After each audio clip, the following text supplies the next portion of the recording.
NCATS, National Center for Advancing Translational Sciences. Compound Management, Information Technology Resources Branch. Kelli M. Wilson, Ph.D., Director of Compound Management at NCATS. I'm Dr. Kelli Wilson, and I'm the Director of Compound Management at NCATS, National Center for Advancing Translational Science.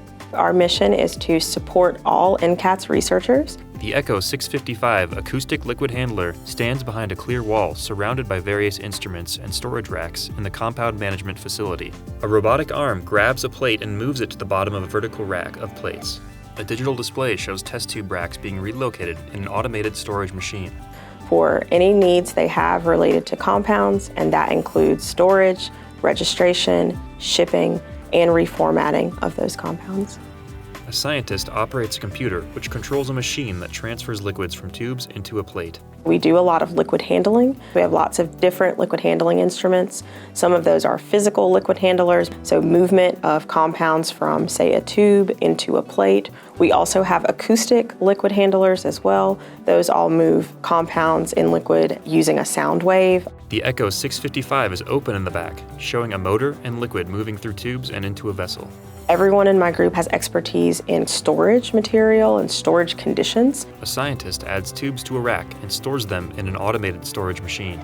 For different compounds. There are some compounds that are light sensitive. There are other compounds that cannot be dissolved in certain solvents, and those are all important to know when storing those compounds. Two scientists collaborate while looking at data on a computer monitor. They also have expertise in compound structures, so looking at different chemical structures and understanding what are the differences between those compounds.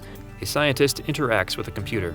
Most people start off with our technology after they've done that sort of experimental design, and then their interaction with my group begins when they say, okay, now I want to put some compounds into this experiment. I want to see what different compounds do. A wall opens, revealing a table full of tubes. A scientist picks out one of the tubes. I get questions all the time of, let's say that the experiment I'm doing is for infectious disease. What is the best collection of compounds that I can test against these?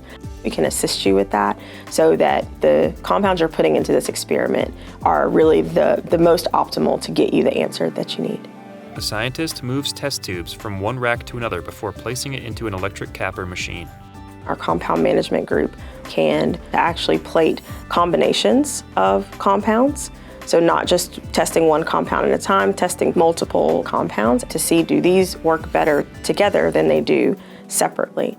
One of the projects we had really not that long ago was a malaria project. So malaria is already treated with a 3-drug combination, but resistance appears just like with most other infectious diseases. And so there was one NCATS researcher. A group of scientists and researchers discuss a project.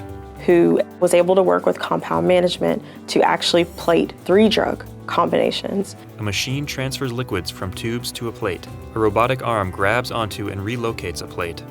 Against resistant strains to see if any of those 3-drug combinations could potentially sensitize and kill those malaria strains. There's lots of clinical situations that involve multiple drugs, and the fact that we're able to actually test that here is really great.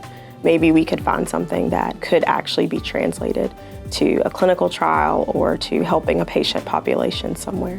NCATS, Compound Management, Information Technology Resources Branch.